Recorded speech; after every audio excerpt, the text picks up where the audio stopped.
Hello, everyone. It's been a while. Do forgive me. Well, Christmas came along. Before that, there was Newcastle Noir. And yeah, the start of the new semester has been somewhat crazy, but here we are again. Please don't think that Dr. Noir has sort of like given up on books. Far from it.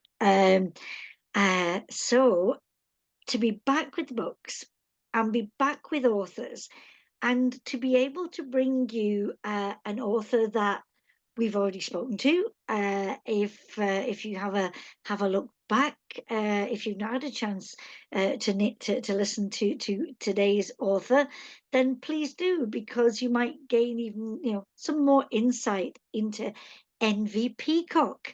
NV Peacock, please, can I call you Nikki for the purpose of, Of course you of our can. conversation? Yeah, brilliant. And I should, if you don't mind. I'm going to Nope. hold up. Look at this beauty. Yeah, I'm backwards. You're the right way around, I think. But that's a startling cover. I mean, it's so simple, but I think it does so much. So in our session, we're going to be talking about The 13th Girl. If you're watching in real time, this was published on the 11th of January, I think, this year, 2024. So hot off the press, but it's begun to settle down. Hopefully, it's been in your radar as a reader. Um, and I think with this book, I think there are certain aspects of it that, Nikki, that are so you as a writer, but I also think you've taken us maybe into places that we're not used to. And I do enjoy that. I love it when an author sort of says, oh, by the way, what about this? And you get us to contemplate, yeah, certain aspects. So, can I start by asking you, The 13th Girl, was it a book that had been bubbling away for some time? Because you've given us, if I can get this right, you've given us Little Bones, and then you gave us The Brother. So I wonder, did The 13th Girl, did it come after those, or was it something that you'd already been sort of like wondering about whether you could bring this to the public?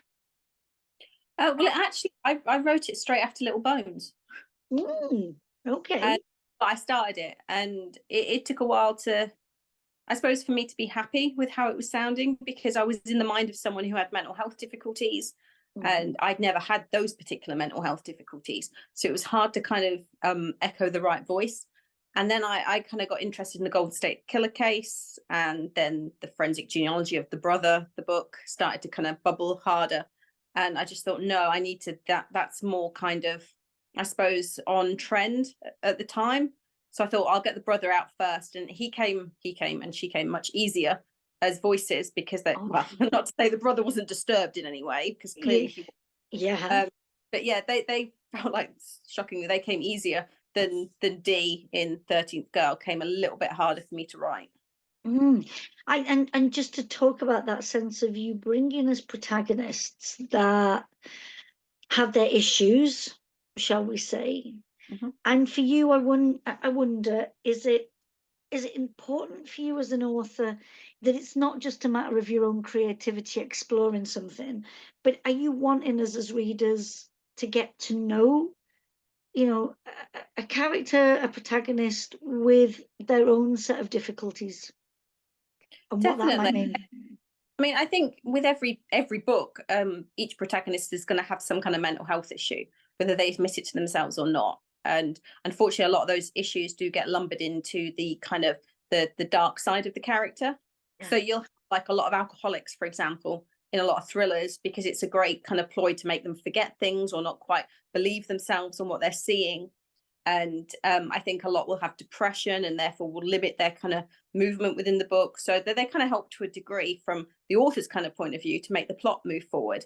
But with mine, I wanted it to be more kind of, I just like the idea of a serial killer biting off more than they could chew with a certain person, because they don't quite know what's wrong with her, because she doesn't even know quite what's wrong with her. I love that, the fact that normally, both in true crime and in fiction, when we are presented with the serial killer, we're usually presented with this almost like omniscient, omnipotent being Mm, that, the authorities just can't get a grip. They don't understand what to do for the best. It's usually towards the end where that character either, you know, gets too complacent, or something occurs. But I loved that you did this, that it's like, okay, you think you're the one with all the power, but now you're gonna come across a character that, oh, you weren't planning on this. hmm. And yeah, and that's what I mean, Nikki, by that you bring us you bring us a storyline that we might think, oh yeah, we know how this is going to go, or we know what this is like, but you've allowed us to experience something maybe different, and thank you for that. I mean, I think, like you said, it took a while, whilst you'd already started writing this, it took a while for you to find Dee's voice.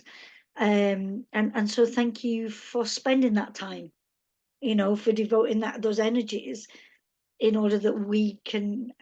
It always seems wrong to say enjoy when there's certain issues involved, but I think as readers, of course, it's that enjoyment, that to get lost in a book, whatever that means. Yeah, and I don't like writing the same book again and again. I know a lot of authors will find a particular formula that works for them and they kind of stick to it. And readers like that, they feel comfortable. But I don't want to write the same book every time. I want readers to find a different journey in each of my books and a different theme and a different lesson to learn, so to speak, not to be preachy or anything. And I felt with Dee as a character, she was very, I always describe her as a lovable oddball in terms of how she comes Mm. across, quite naive because of what's happened to her, but she's also quite vivacious in wanting to know the truth. She wants to help people and she wants to be part of society again. And that hopefully kind of shines through. One of the recent reviews I read of it, a reader said they felt very uncomfortable through it.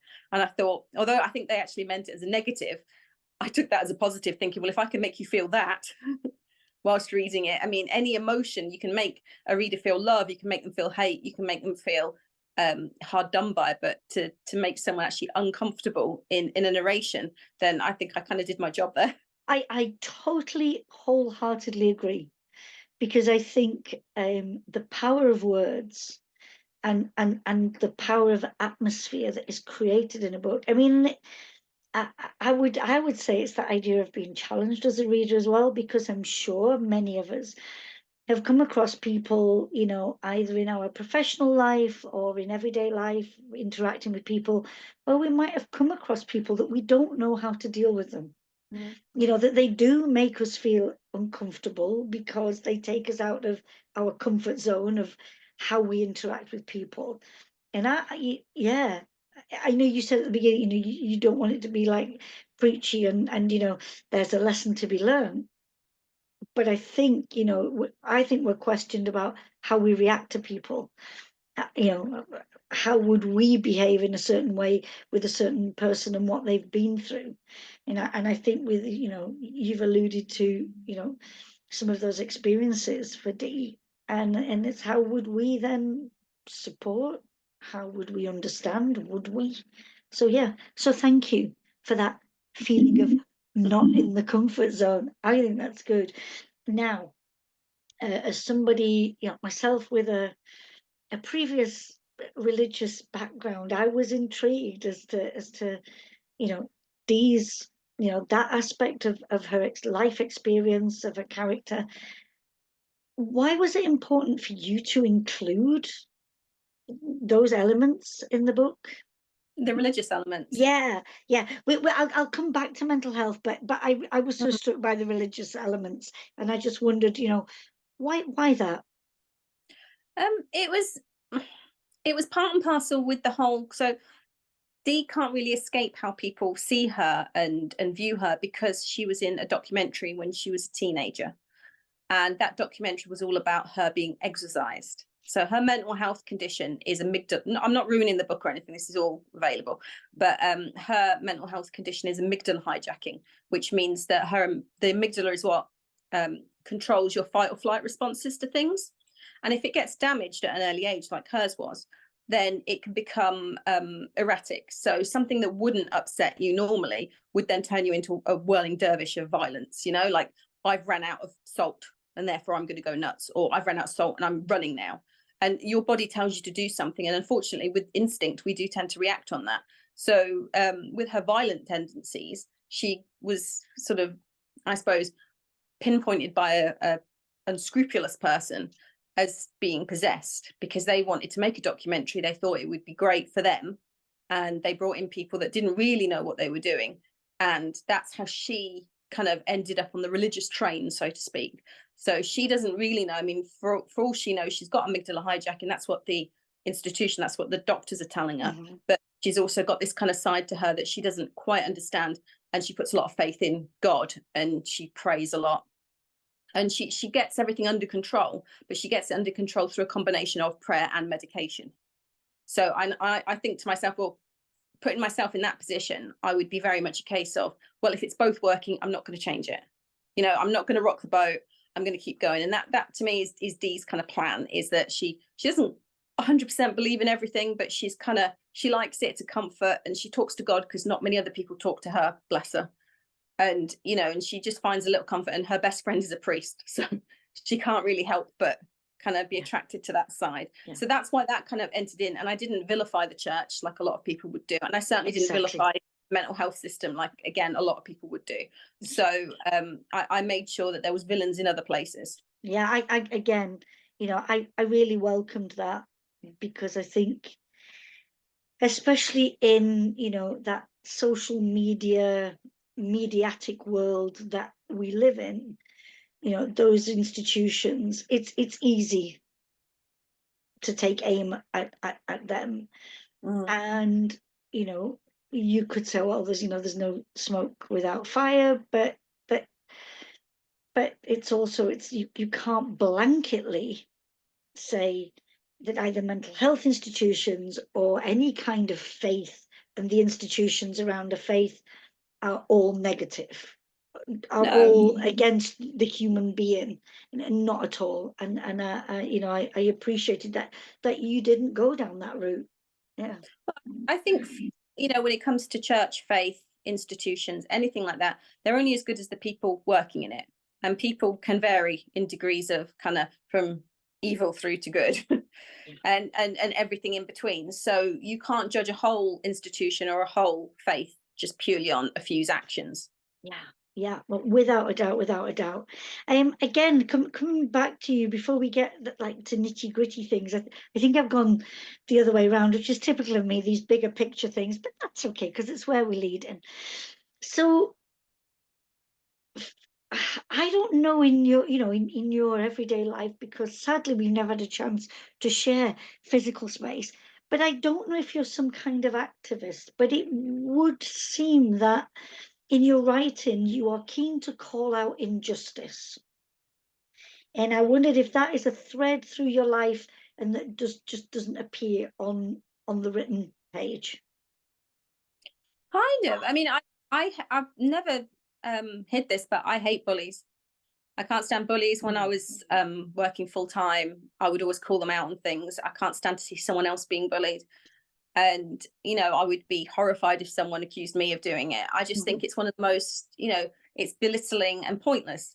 You know, how can you ever gain any confidence yourself by just hurting someone else? Is beyond me how that happens. So I think part of that is, yeah, I do. I hate to see injustice in the world, and I do get a little bit annoyed at it, and I would speak out at it. Mm. Again, I think it bringing the messages that are, I don't even want to call them subliminal because I don't think they're subliminal. They are there. And I think that is good. And who knows, maybe, you talking about that review, somebody feeling uncomfortable, but, you know, that to be troubled. Yeah, I like that word as well. To be troubled by a reading because it Mm. makes us question certain things. Then I think not only have you written, a cracking story, but the effect that story's had, maybe it's gone, even further than maybe you hoped. I don't know, but I like the way that works. So something that troubled me And again, come back to me on this, was the notion of, writing crime on the female body, and that notion of the 13th girl. We've got 12, the 13th. Did it, that idea of crime done to the female body, how do you feel about that? I think it's done in real life more often than it should be, Yeah, clearly. yeah, yeah, yeah, And I think kind of trying to pretend it isn't is just not going to help anybody. I think shining a light on it and saying that, yeah, hopefully it doesn't happen to the degree that it happens in the book for obvious reasons. yeah, But I can't help but think that there are women out there in relationships that are even worse on a long-standing basis, that destroy their insides as well as their outsides. And it's just that we're not seeing them, or we're not privy to them, that we're not kind of, seeing that injustice in front of our faces. Whereas in a book, it's much easier to be a little bit more graphic. You have to, with commercial thrillers, you've got to be different. I can't have a serial killer that's doing the same thing, especially the same thing as my other serial killers have done. So this one different. He had to be a little bit more media hungry. He had to be a little bit more, that he wanted to be the grossest and the kind of, he wanted those tableaus that he was making up.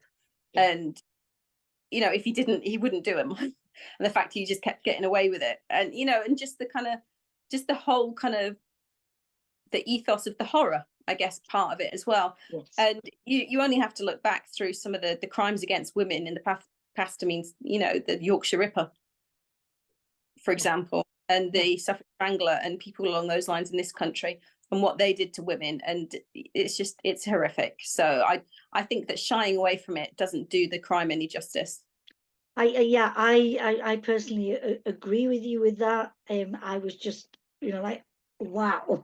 Yeah, he So does go nuts in that one. yes, yes, we should give that character name. I love the name, the Righteous Wraith.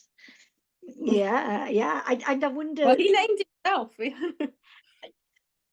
but that name that the character gave themselves, I mean, did that name just come?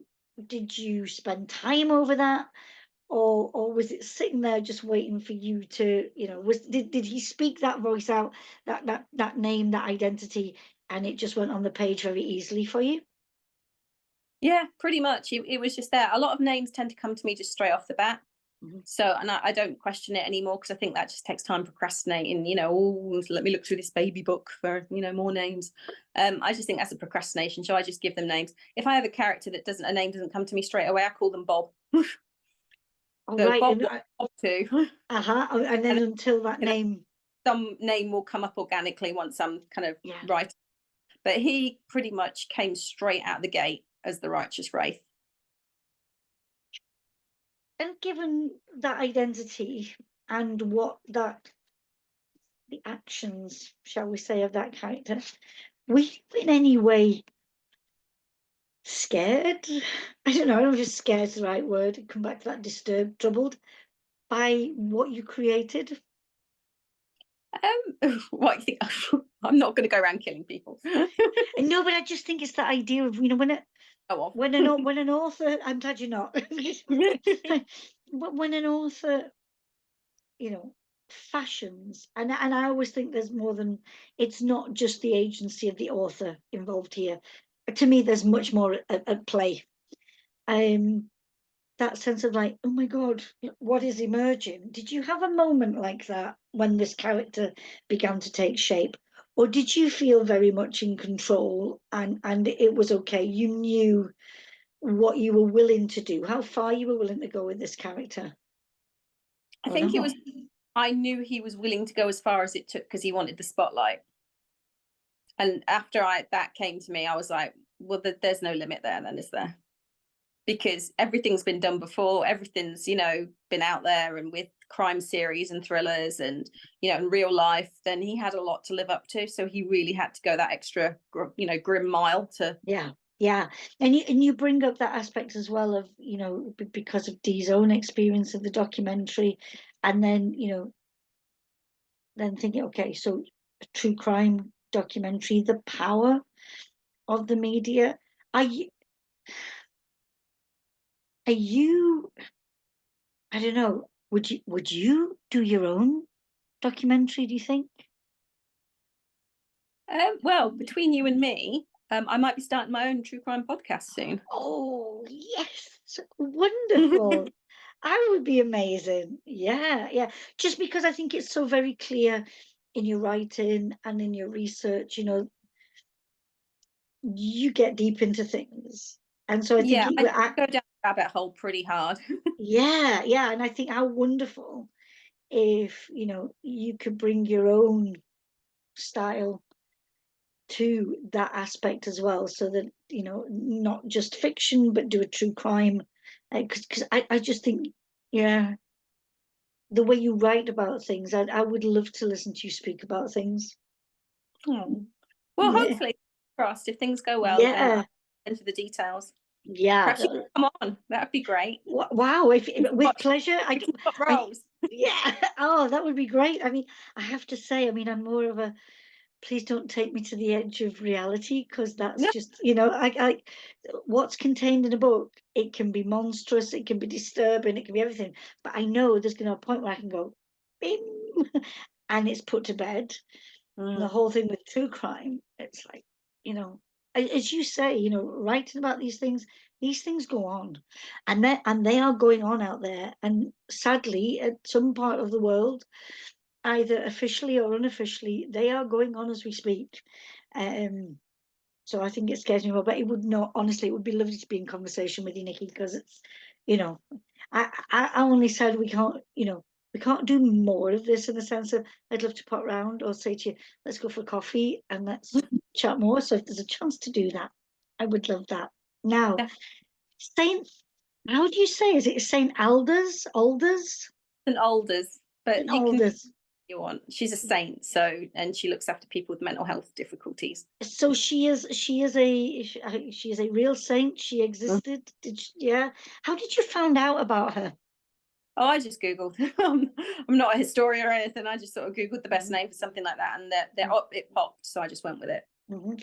And creating that space, did it, was it difficult, or did that space just like come, I don't want to say come naturally, but, to fashion a place like that, but the research that you might have done around a similar space? Well, I know quite a lot of people who work in the mental health system, so Okay. a bit of an inside track as to that, and so that's why I think a lot of the way the St Alders was set up, the way that I mean, it's only minimum security; it's not even a maximum security Yeah. place. Um, the way that's set up and how it works and how it treats its patients, what actually happens, because people still think they do electroshock therapy in Yeah, institutions. I If see. you ask someone, they're like, "Oh yeah, yeah," and you think, "No, they haven't done that in years." Because that's just, it was one of the things I was going to ask you. The development in, facilities like that.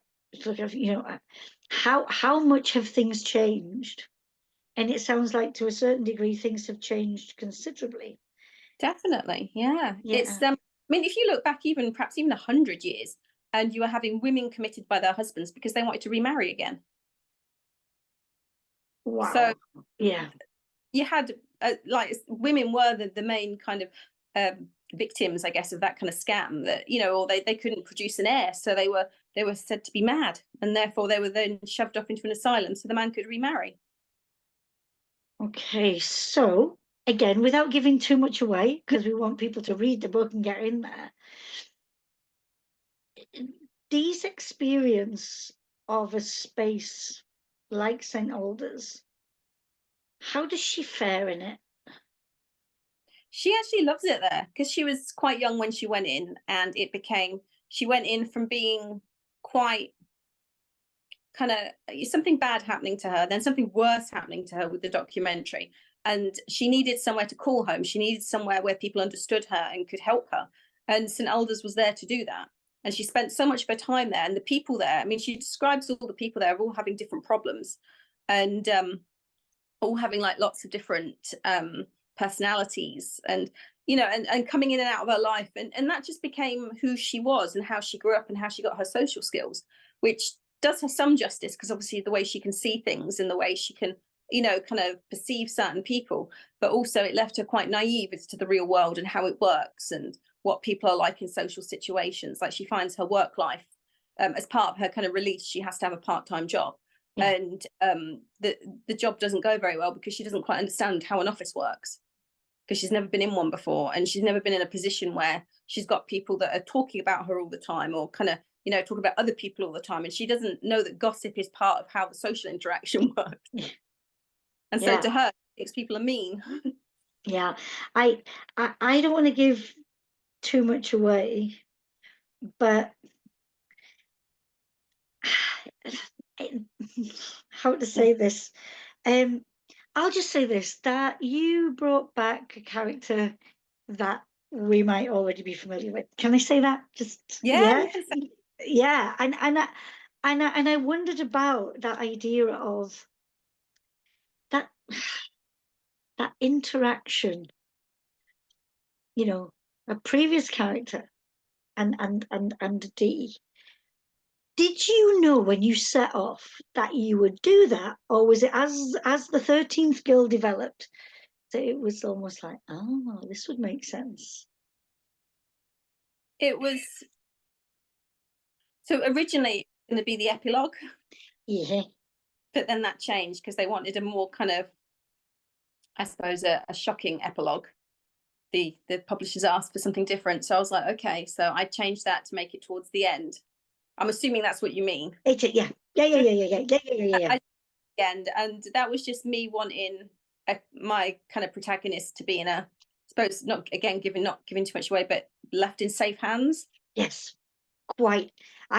Yeah, and it was again. It was like, oh wow, like oh yeah, yeah. Again, it's like seriously, I love what you do because there are authors who write great twists.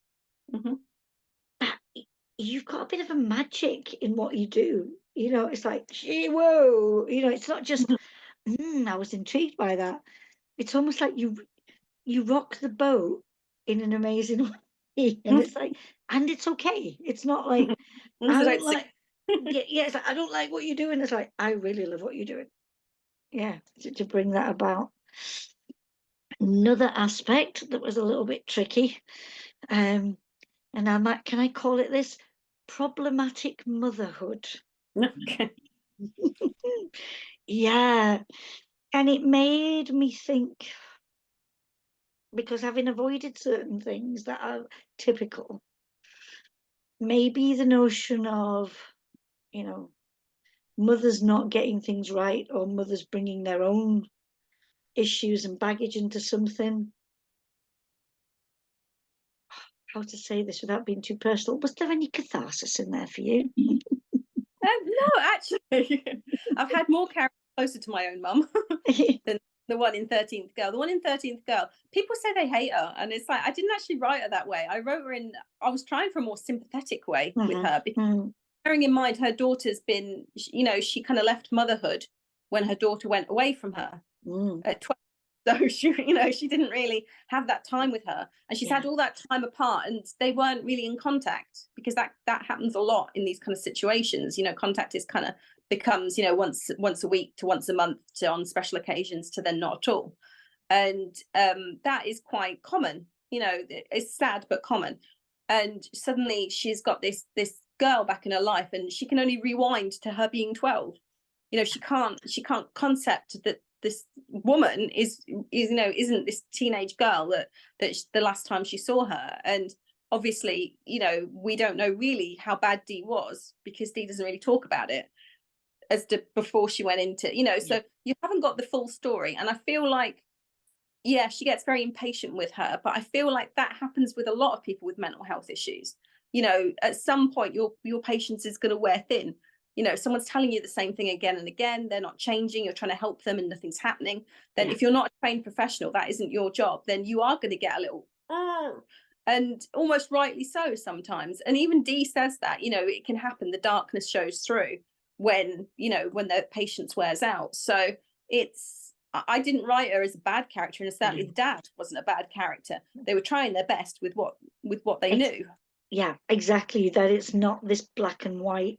And hence me calling it problematic motherhood, because I love the way you explain that she's been denied and for a very good reason. She's been denied that process, Mm, that understanding. yeah, and they Um, only have one child. That it's not like they had another couple to still have that process, yeah, like to be able to get them to the point where they're like they can then kind of grab onto the reality of the situation. So I think they're kind of humans doing the best they can in quite a rigid situation that they're thrust into.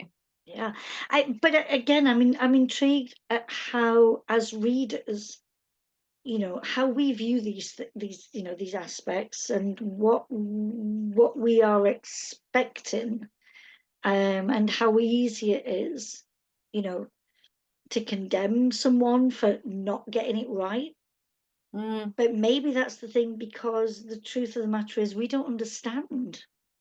yeah. If we've not been through a certain experience, and maybe the store that we set by, but if you are a mother, the intuition, and why, or parenthood, why couldn't they understand their daughter? Why couldn't they? Why did they have to, you know hand her over to people who maybe could help in a better way? Again, it's like, Nikki, you got us to question those things as well. It's like, Well, it's debatable, isn't it? It's like, it's the mum that puts their child up for adoption because they can't look after them. It's that kind of time old question of, did they do the right thing? Well, if mm, they can't look after them, if they don't have the money, if they don't have the security, then they did the best they could. They loved that child enough to yeah, give them all, yeah, and to give them to someone who could give them the needs that they couldn't meet at the time. So, or vice versa, then they did keep them and they did fight, and so there's no right or wrong, I think, in a lot of these situations. And I'm hoping that my kind of, especially this book, is more like it holds up a mirror to you to say, what would you do in this situation? oh, What do oh, you think? without a doubt, without a doubt. And I think that's the thing. It's like, as I say, it's not that you give us it's not just an intriguing text to engage with, but it's by the end of it, it's like, where would I put myself in these various situations? Mm. Not, you know, where would I put myself as a serial killer? Because that's probably not the thing. But but if I were Dee, for example, and coming into contact with this character, and would I be like Dee, of having that tenacity? And you bring us that thing of, hey, just because people might be seen to be damaged doesn't mean to say that there aren't characteristics about a person that are just so, well, I hate positive, negative, but you know what I mean, that they have so much potential and so much possibility, and that we shouldn't write people off because. Yeah, and then she got help. That people forget that if you hear that someone's come from a mental health institution, suddenly you're like, oh my god, I shouldn't be talking to them, or I need to Mm, keep my yeah, distance. From that. But what you're not realizing, and what that person's just not thinking, is there's several people around them, probably sat on the same bus as you or across the table from you, that have very dark thoughts, or are very, have got issues yeah, of some description and haven't gotten help. yeah, yeah, And therefore the person that's vilified is the one that has the paperwork trail behind them, showing them that they've actually gone through the motions of trying to help themselves. yeah, yeah. And the importance of that. I should say, to readers, listeners, that you spent a beautiful amount of time in, an explanation at the back, which was wonderful, and then your acknowledgements, of course. But it was wonderful to hear your voice, outside the text, explaining the choices that you made. I really, really appreciated that.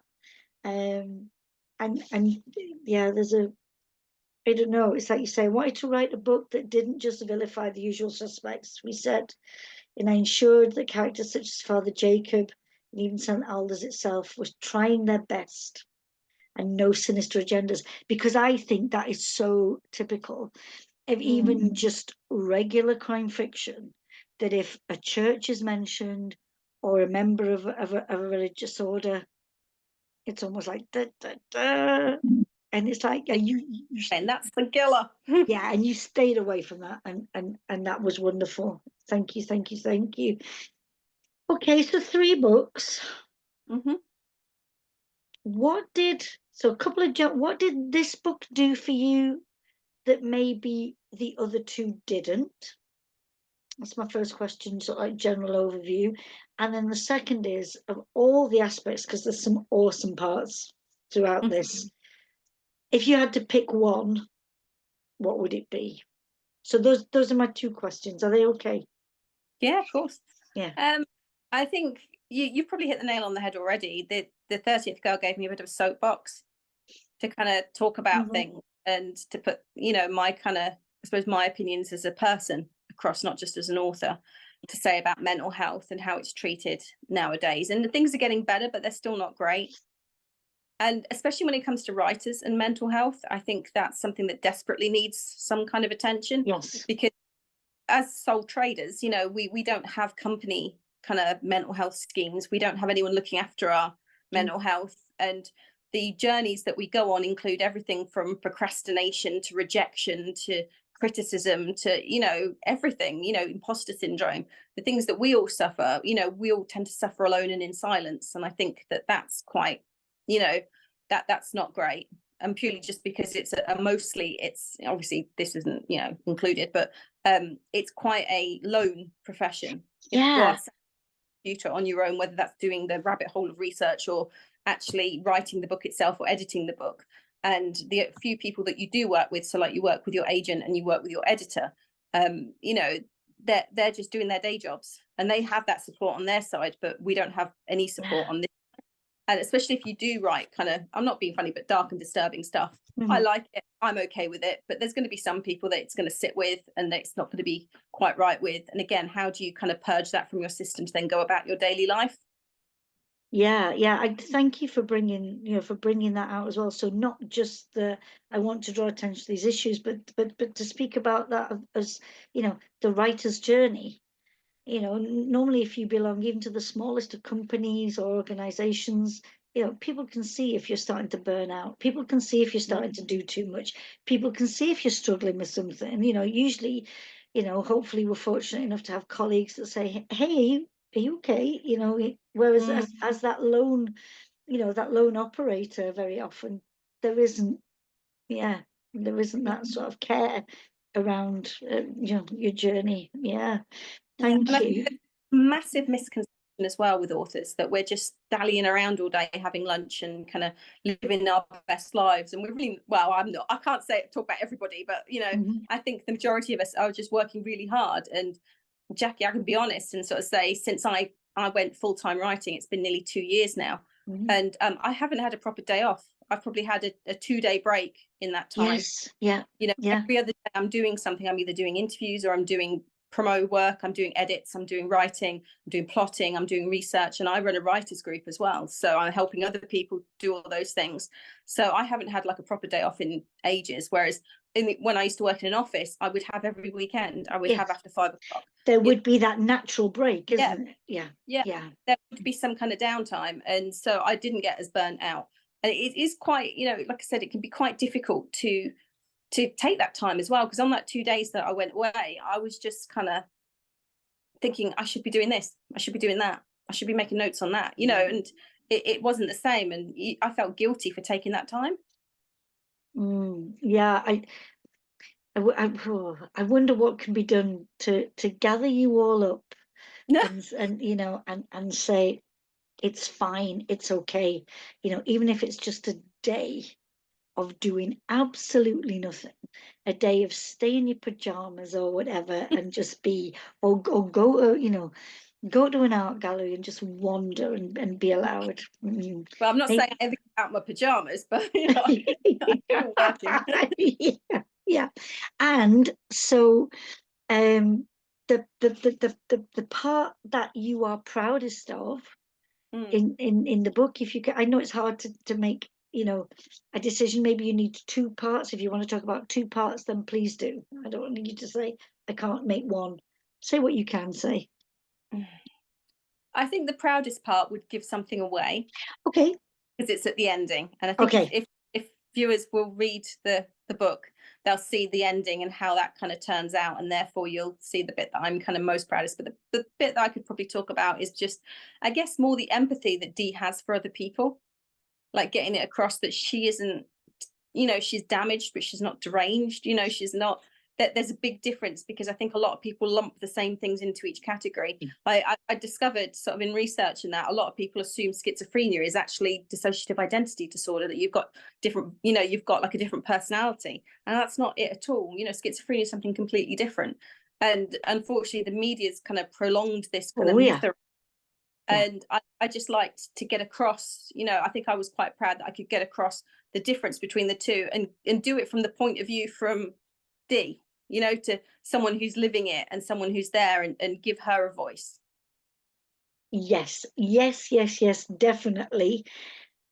Yeah, those voices that we either don't hear or we don't want to hear, Mm, or if we do hear them, we don't understand them. mhm, And yeah, that through Dee, you've given us that moment to hear, to listen, to understand. And that, yeah, that is a beautifully awesome thing. mm.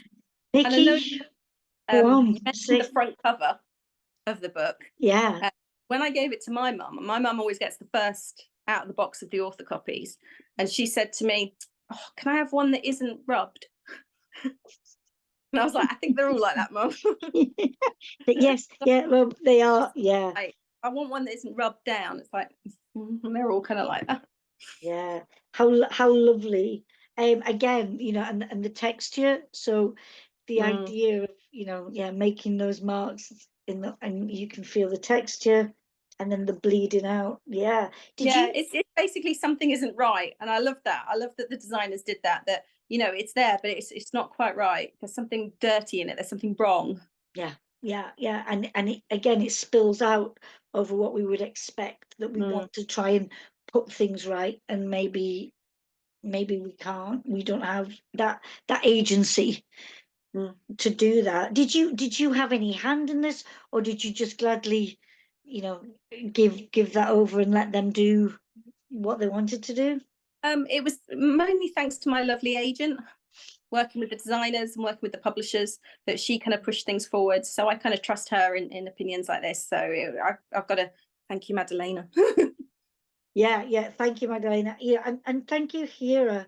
Again, I think, again, one of those publishers that are putting out some intriguing, different, stories, who are willing not just to have authors who find that comfortable formula, which Mm. again, as you said at the beginning, that's great. That works. There are readers that, that want, need, and like that. But then there are those of us who want, need, and like things that don't necessarily fit easily within certain parameters. And yeah, and I think Hero are doing a very, very pleasant job with that.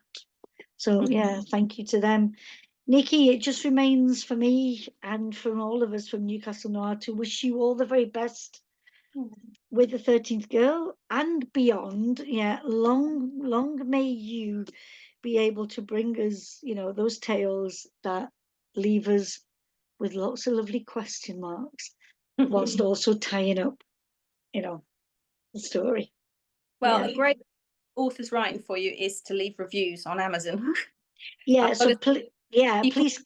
realize how important, and leave reviews everywhere, Goodreads and things like that, but Amazon is a huge site that sells books, and they're the ones that the more reviews you've got, the more space you get within their kind of algorithms, and the more you'll get seen. So that's the one. Please, please leave us lots and lots of Yeah, reviews. yeah, please do that, readers, listeners. And again, I have a book group where we don't all necessarily agree with each other.